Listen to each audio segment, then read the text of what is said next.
ఇది ఇది కదా కావాల్సింది మన ఆడియన్స్కి. హాయ్, నేను మీ అంజలి మహానంద. ఫిల్టర్లెస్ రోస్ట్ చేయడానికి మీ ముందుకు వచ్చేసాను. అగ్ని పరీక్ష సీజన్ 2 ఇవాళ 25th ఆగస్ట్ రివ్యూ అనమాట. సో ఇవాళ జరిగిన టాస్కులు ఎలా ఉన్నాయంటే చూడటానికి నార్మల్గానే ఉన్నాయి, కానీ చేసేటప్పుడు మాత్రం అల్లాడించేసాయి అనమాట. మన ఆడియన్స్కి కూడా కావాల్సింది ఇదే. ఎవరు వర్త్ ఎవరు నాట్ వర్త్ అనేది ఇక్కడ తెలిసిపోతుంది. వర్త్ వర్మ అనే విషయం మనం మళ్ళీ ఒకసారి చెప్తాం అనమాట. సో ఈ రేంజ్లో చెప్తేనే మన ఆడియన్స్కి కనెక్ట్ అవుతుంది అనేసి నేను కూడా స్టైల్ మార్చేశాను. సో విషయంలోకి వెళ్ళిపోతే రావడమే వీళ్ళందరికీ ఒక టాస్క్ వచ్చిందనమాట. ఏంటి అంటే ఆల్ ద 15 మెంబర్స్ ఒక సి సర్కిల్లో నించుంటారు. పైనుంచి ఒక బాల్ పడుతుంది. ఆ బాల్ ఎవరైతే ముందు పట్టుకుంటారో వాళ్ళు ఆ ఉన్న వాళ్ళలో ఎవరు లీడర్ అంటే ఇప్పుడు ఇద్దరు లీడర్స్ని సెలెక్ట్ చేసుకోవాలి ఇవాళ వచ్చిన టాస్క్లో. వీళ్ళల్లో ఇద్దరు లీడర్ కాదు అనేది వీళ్ళు డిసైడ్ చేస్తారు ఎవరైతే బాల్ పట్టుకున్నారో. అండ్ ఈ బాల్ పట్టుకున్న వాళ్ళకి ఇంకొక ఛాన్స్ కూడా ఉంటుంది. బట్ వీళ్ళు కూడా ఆ సర్కిల్లో ఉన్నప్పుడు ఇంకొక బాల్ పట్టుకున్నప్పుడు వీళ్ళని తీసే అవకాశం కూడా ఉంది. సో ఇది దృష్టిలో పెట్టుకొని ఆడాలన్నమాట. సో రావడమే బాల్ అయితే పైనుంచి పడింది. వీళ్ళంతా వచ్చి పట్టుకున్నారు. అండ్ ఇక్కడ హైట్ ఉన్న వాళ్ళకి అడ్వాంటేజ్ నాకు అనిపించింది. ఎందుకంటే నిన్నటి గేమ్లో హైట్ వల్ల నేను అక్కడ కూర్చోలేకపోయానని చెప్పి దీపక్ అండ్ గాయత్రి కంప్లైంట్ చేశారు కదా. సో చూద్దాం ఇవాళ ఎవరు ఎలా ఆడతారు అని నేను కూడా ఈగర్గా వెయిట్ చేశా. విషయానికి వచ్చేస్తే ఫస్ట్ బాల్ పట్టుకున్నది మిథిల్ అనమాట.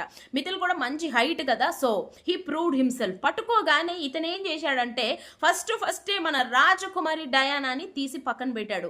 మీరు ఆడుతున్నారో లేదో పక్కన పెడితే లీడర్ క్వాలిటీస్ మీకు లేవు. కొంతమందిని ఒక గ్రూప్ ఆఫ్ పీపుల్ని లీడ్ చేసే క్వాలిటీ మీ దగ్గర లేదు అనగానే ఈమె కూడా డిఫెండ్ చేసుకుంది. నేను ఒక లీడర్ అవ్వకుండానే నువ్వు ఎలా డిసైడ్ చేయగలవు అంటే, లీడర్ అవ్వకుండానే డిసైడ్ అంటే చూసేదాన్ని బట్టి తెలుస్తుందంటే నేను లీడర్ అవ్వాలి కదా అంది. అనగానే మిథిల్ ఫుల్ అసలు మామూలుగా ఇచ్చి పడేలేదు. మీరు లీడర్ అయ్యే వరకు వెయిట్ చేయాలంటే షో ఆగాలి. 15 మెంబర్స్ లీడర్స్ అయ్యే వరకు ఆ లీడర్ క్వాలిటీస్ ఏంటో చూసేదాకా ఎవరు ఆగరు కదా, చూసేదాన్ని బట్టి చెప్తామని చెప్పాడు. ఓకే, వ్యాలిడ్ అనిపించింది. మరి వాళ్ళ సర్కమ్స్టెన్సెస్ కావచ్చు, వాళ్ళ ఉండే దాంట్లో ఆమెకి లేదు అనేది అబ్బాయి ఇంటెన్షన్ చెప్పేశాడు. నెక్స్ట్ వచ్చేసి సేమ్ ఇలాగే లీడర్ క్వాలిటీస్ లేని వాళ్ళు ఎవరు అంటే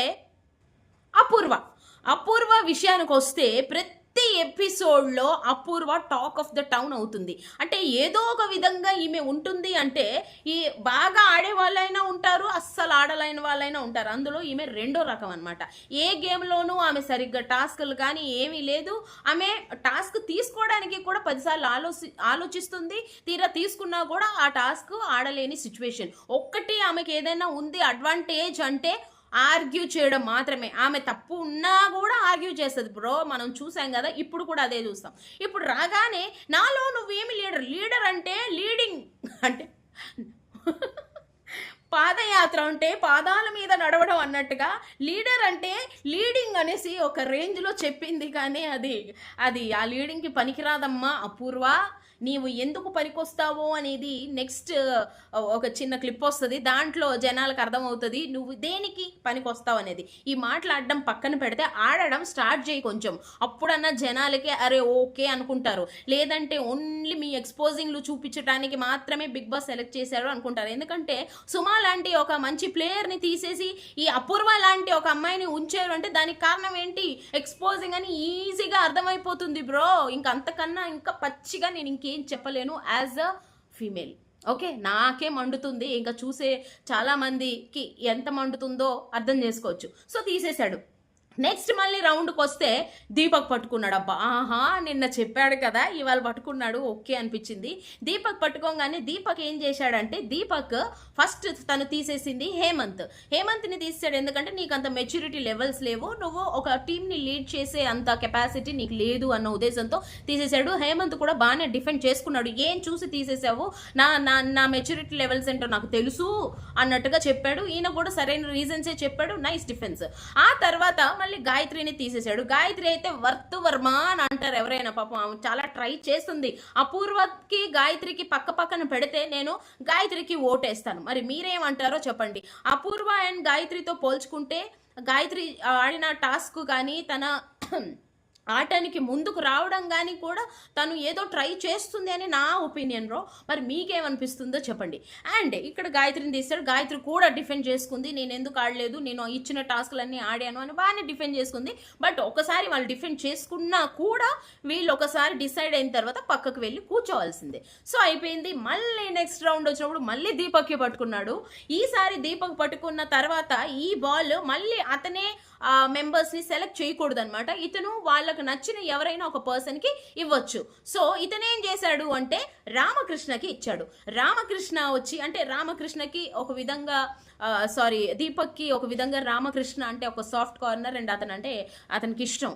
సో అది ఈ ద్వారా చూపించుకున్నాడు. అండ్ రామకృష్ణ రాగానే రామకృష్ణ ఏం చేశాడంటే పవర్ఫుల్ పర్సన్స్ని తీసేసాడు. ఆయన స్ట్రాటజీ అని నాకు అర్థమైంది. ఎందుకంటే ముందు కొంచెము ఫిజికల్గా మెంటల్గా స్ట్రాంగ్ ఉన్నోళ్ళని తీసేస్తే నాకు ఈజీ అవుతుంది అన్న ఉద్దేశంతో తీసాడనే నాకు అనిపించింది.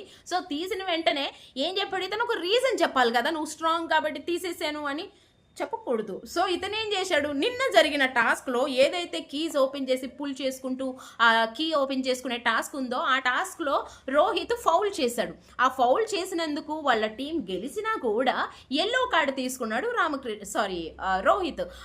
ఆ ఒక చిన్న ఎలిమెంట్ని ఇక్కడ వాడాడు. Not bad. ఓకే, ఒక లీడర్ అనేవాడు లీడింగ్ క్వాలిటీ ఒక్కటే కాదు, ఫౌల్ చేయకుండా ఉండాలి అనేది ఇతను ఇచ్చిన ఏదైతే స్టేట్మెంట్ ఉందో అది నేను కూడా అగ్రీ చేస్తా. బట్ నిన్న ఆడే విషయంలో రోహిత్ డిఫెన్స్ ఏంటి అంటే నా టీము గెలిచింది, ఫస్ట్ ఫౌల్ చేశాను అంటే అది బై మిస్టేక్ జరిగింది, అది అలా చేయకూడదు అని తెలియనప్పుడు చేస్తే అది తప్పు కాదు అన్నాడు. బట్ స్టార్టింగ్లోనే ప్రత్యేకించి నవదీప్ గారు నిన్న మాట్లాడినప్పుడు మీకి మీరు లాక్కొని మీ లాక్ మీరు ఓపెన్ చేసుకోవచ్చు కానీ తాడును పట్టి లాగకూడదు అనేసి అన్నారు.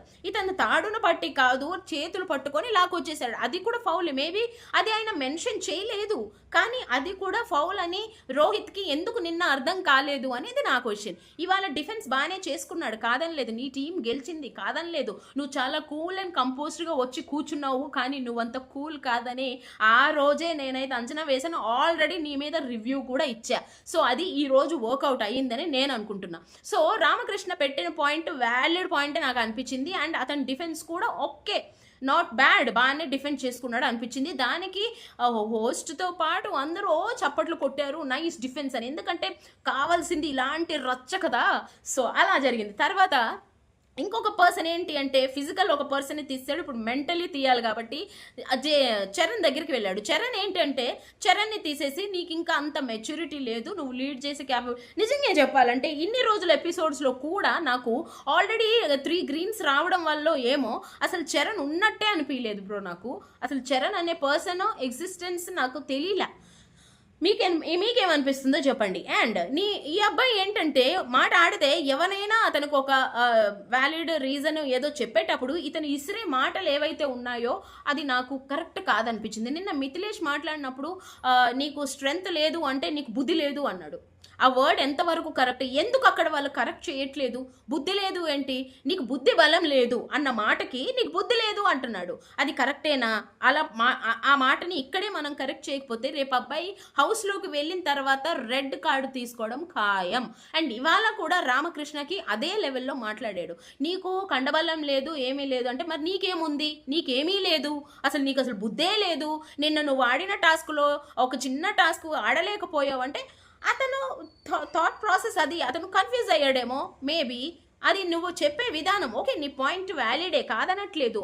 ఏదైతే చరణ్ పాయింట్ రేస్ చేశాడో ఆ పాయింట్ కరెక్టే కాదనలేదు. బట్ మాట్లాడే విధానం అది కరెక్ట్ కాదు. నువ్వు ఒక ఆర్జే అయ్యుండి ఒక ఏమంటారు దాన్ని చాలా షోస్ చేస్తూ ఒక న్యూస్ రీడర్ అయ్యుండి ఆ పదజాలం నీది కరెక్ట్గా లేకపోతే యూ విల్ బీ అవుట్ అనమాట అని నా ఇంటెన్షన్. సో ఇది కరెక్ట్ చేసుకుంటే బాగుంటుందని నేను అనుకుంటున్నాను.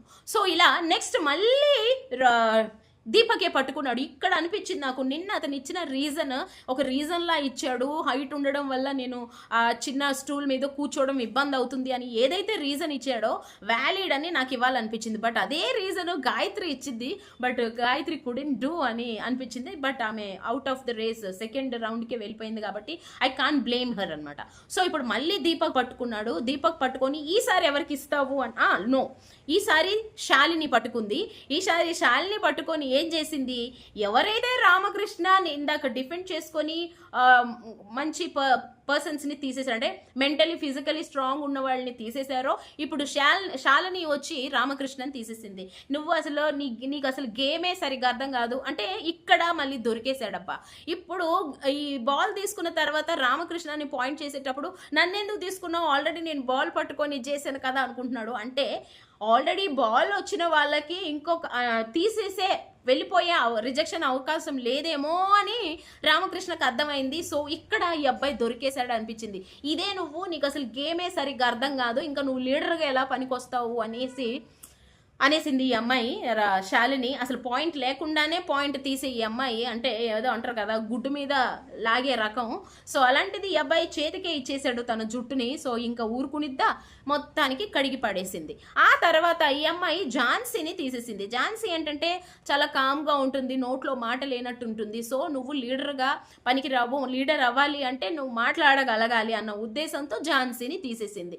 సో ఇప్పుడు ఝాన్సీ కూడా పెద్దగా డిఫెండ్ చేసుకోలేదు. Okay, I give my best, నేను నీకు చూపిస్తా అన్నట్టుగా వెళ్ళిపోయింది. ఓకే, సో ఇప్పుడు నెక్స్ట్ మళ్ళీ రౌండ్కి దీపక్ పట్టుకున్నాడు. ఈ దీపక్ ఏం చేశాడు, దీపక్ మళ్ళీ ఇంకొకరికి ఇవ్వాలి. అక్కడ ఉన్నది ఎవరెవరు, ఇప్పుడు ఎవరెవరు ఉన్నారు, అమన్, మిథిలేష్, సృష్టి, ప్రియా, శాలిని. వీళ్ళల్లో ఎవరికో ఒకరికి ఇవ్వాలి. ఎవరికి ఇవ్వాలి అంటే వీక్ పర్సన్స్కి ఇవ్వాలి. ఓకే, సో వీక్ పర్సన్కి ఇవ్వాలి అని ఇతను అనుకున్నాడు. స్ట్రాంగ్ పర్సన్కి ఇచ్చిన అంటే నెక్స్ట్ ఏముంటుందో తెలియదు కదా, సో బట్ మనం గెస్ట్ చేయలేము.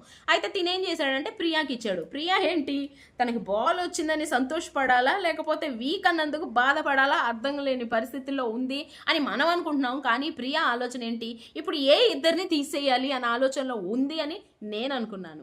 సో తినేం చేసింది, తిను కూడా స్ట్రాంగ్ పర్సన్స్ని తీసేసింది. ఎవరు, ఒకటి ఒక అబ్బాయి అమన్, ఇంకొకటి మిథిలేష్. అమన్ ఎందుకు తీసిందంటే అమను మాట వినడు, మాట వినకుండా మాట్లాడుతూ ఉంటాడు. నిజమే, ఈ అబ్బాయి ఓవర్ ఎక్స్ప్రెసివ్ అనమాట. తను ఎదుటి వాళ్ళ మాట కంప్లీట్ కాకుండానే, కంప్లీట్ ఏంటి స్టార్ట్ చేయంగానే ఈ అబ్బాయి స్టార్ట్ చేసేస్తాడు, మాట్లాడుతూనే ఉంటాడు. సో సేమ్ అదే మళ్ళీ జరిగింది. ఇది నువ్వు నీకు లీడర్ క్వాలిటీస్ లేవు, స్ట్రెంగ్త్ ఒకటి ఉంటే సరిపోదు అన్నట్టుగా ఇచ్చేసింది. ఇంకోటి మిథిల్ ఏంటంటే మిథిల్ స్ట్రాంగ్ కాబట్టి నాకు స్ట్రాంగ్ ఏమంటారు పోటీదారుడు అవుతాడు కాబట్టి అని ఒక వ్యాలిడ్ రీజన్. దానికి మిథిల్ స్ట్రాంగ్ అని చెప్పిన తర్వాత అతన్ని తాను డిఫెండ్ చేసుకోలేడు కదా, ఓకే వెళ్ళిపోయాడు. ఇప్పుడు ఏంటి, ఇప్పుడు ఉన్నది ఎవరెవరు, ముగ్గురు అమ్మాయిలు అండ్ దీపక్. సో వీళ్ళ నలుగురికి ఏం టాస్క్ వస్తున్నది తెలియదు. అందులో ఎవరో ఇద్దరు మాత్రమే లీడర్ అవుతారు. ఇక్కడ ఏంటి అంటే వీళ్ళకి ఇంకొక టాస్క్ ఇచ్చారు. గ్లాస్ నిండా కలర్ వాటర్ ఇచ్చారు. ఆ వాటర్ పట్టుకొని ఒక బాక్స్లో నించోవాలి 4 కార్నర్స్లో. నించున్న తర్వాత ఎవరిది వాళ్ళ నీళ్లు పోకుండా పక్క వాళ్ళు నీళ్లు పోయేలా చేయాలి. చిన్నపిల్లల ఆట అనమాట.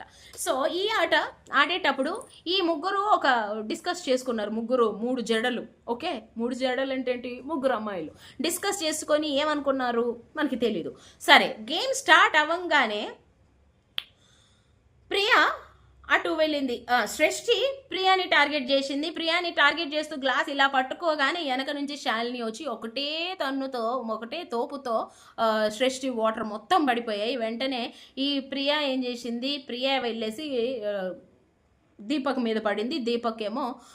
దీపక్ వాటర్ కూడా పడిపోయాయి. ప్రియావి శాలినివి కొన్ని వాటర్ ఉన్నాయి. ఇక్కడ చాలా క్లియర్ ఇది క్లారిఫికేషన్ ఏంటంటే వీళ్ళిద్దరూ లీడర్స్ అనమాట. ఇక్కడ శాలిని తొండాట ఆడిందనమాట. అక్కడ చాలా కోపడింది సృష్టి. ఏంటి అంటే తను చెప్పింది మనము కలిసి వాళ్ళని టార్గెట్ చేద్దాము అని సృష్టితో చెప్పింది. ప్రియాకి సృష్టికి ఏం చెప్పింది, ఫస్ట్ అబ్బాయిని పంపించేద్దాము తర్వాత మనం ఆడదామని శాలినియే మొత్తం గేమ్ ప్లేనే స్టార్ట్ చేసింది, చేంజ్ చేసింది. సో దీన్ని బట్టి ఏమంటారు అంటే ఉన్న వాళ్ళందరూ ఈమెతో జాగ్రత్తగా ఉండాలి. ఎందుకంటే నిన్న జరిగిన ఒక కాన్వర్జేషన్లో కూడా అపూర్వ బయట మాట్లాడిన టాపిక్ని తీసుకొచ్చి ఇక్కడ పెట్టింది కదా. సో అదే విధంగా ప్రతి ఒక్కరు కూడా వాళ్ళు గేమ్స్ కోసం కావచ్చు, పర్సనల్ కావచ్చు, ఎవరితో పంచుకోవద్దు అనేది నా ఇంటెన్షన్. సో ఈ విధంగా ప్రియా అండ్ శాలిని లీడర్స్ అయ్యారు. ఇప్పుడు ఉన్న వాళ్ళందరూ ఎవరి వైపు వెళ్తారు అనేది పాయింట్ అనమాట. ఇక్కడ పప్పులో కాలేసేనా అనుకున్నాను నేను ప్రియా మోహన్ చూసి. సో ఇక్కడ ఏంటి అంటే శాలిని వైపు కొందరు, అంటే అక్కడ వాళ్ళు షార్ట్స్ ఇచ్చారు, ఆరెంజ్ ఏమో శాలిని, బ్లూ ప్రియా అనేసి. ఎవరి వైపు వెళ్తారు అనేది ఆ షార్ట్ ఆగి వాళ్ళు ఒక రీజన్ చెప్పి వెళ్ళాలి. అలాగా అందరూ వెళ్ళిపోయారు, ఇటువైపు అటువైపు వెళ్ళిపోయారు. ఇటు ఏంటంటే లాస్ట్లో మిథిల్ అండ్ హేమంత్ మిగిలిపోయారు. సో హేమంత్ మాత్రం ఇటే ఉండాలనుకున్నాడు, మిథిలేష్ మాత్రం అటు శాలిని వైపు ఉండాలనుకున్నాడు. ఎందుకు అంటే ప్రియా మరి మిథిలేష్ని తీసేసింది కదా స్ట్రాంగ్ అని, ఇప్పుడు మళ్ళీ మిథిల్ ఎందుకు వెళ్ళాలనుకుంటాడు? బట్ ఇప్పుడు తప్పదు కాబట్టి ఇటువైపే వెళ్ళాలి. ఇటంతా ఏంటి అంటే ప్రియా చాలామంది ఉన్నారు, ఇప్పుడు పేర్లు చెప్పాలంటే నేనే కన్ఫ్యూజ్ అయిపోయాను. సో వీళ్ళది ఒక టీం అనమాట. సో ఇక్కడ బిందు మాధవి గారి చేతిలో ఒక ఫైర్ కార్డు ఉందన్నమాట. అదేంటి, మొన్న అమ్మన్ గెలుచుకున్న కార్డ్, ఫైర్ కార్డ్స్ వచ్చినాయి కదా, అది ఆ కార్డు అమ్మన్ కోసమే వాడతారా, బయట ఎవరికైనా వాడతారా అని ఆ రోజే చెప్పారు కదా.